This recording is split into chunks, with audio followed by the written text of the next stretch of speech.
এক মাসের নিষেধাজ্ঞা শেষে আগামীকাল থেকে শুরু হবে হাওরে মাছ শিকার।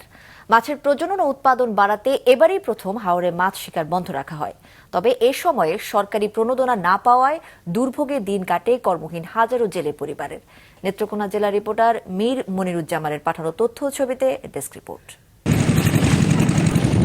প্রতিবছর এ সময় মাছ শিকারের মহোৎসবে মেতে ওঠেন হাওরের জেলেরা, কিন্তু এবার চিত্রটা একেবারেই ভিন্ন। দেশের মাছের উৎপাদন বাড়াতে প্রজনন মৌসুম হওয়ায় গত ২৯শে মে থেকে হাওরে বন্ধ সব ধরনের মাছ শিকার। আজই নিষেধাজ্ঞার শেষ দিন, তাই কাল থেকে মাছ শিকারের প্রস্তুতি নিচ্ছেন জেলেরা। জানান, সরকার প্রণোদনা না দেয়ায় এই এক মাস ধার দেনা করে পরিবার পরিজন নিয়ে মানবেতর দিন কেটেছে তাদের।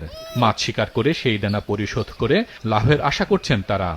জাল নিয়ে যাইলে মাঠে 10,000 15,000 টাকা বিক্রি করতে পারতাম, আমরা বউ বাচ্চা নিয়ে সুন্দর মতো চলতে পারতাম। অনেক লোন তুলছে, অনেকে ক্ষতিগ্রস্তের মধ্যে আছে, কেউ টাকা যাইতেছে, কেউ ঋণের বাড়ি যাচ্ছে, কিন্তু খুব কষ্টে তার দিন কাটতেছে তাদের। আমরা বউ বাচ্চা পালতে পারি না, মা বাবা খাওয়ান দিতে পারি না, অনেক কষ্টে দিন যাইতেছে। কিস্তি আছে, কিস্তি দিতে পারি না। মাছের উৎপাদন বাড়াতে সরকারি উদ্যোগকে স্বাগত জানালেও প্রণোদনা না দেয়ায় ক্ষোভ জানান জেলেরা। ডিমলা মাছ মারলে এটা দেশের ক্ষতিকর, এর জন্য দিছে।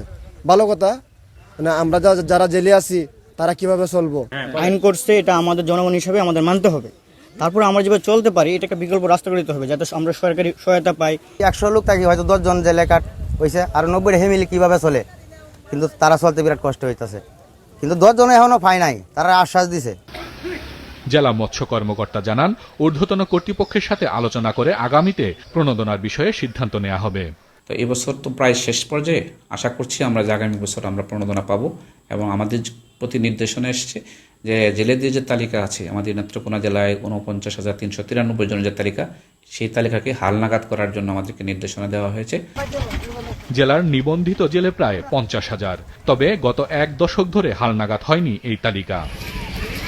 মাছরাঙা নিউজ ডেস্ক।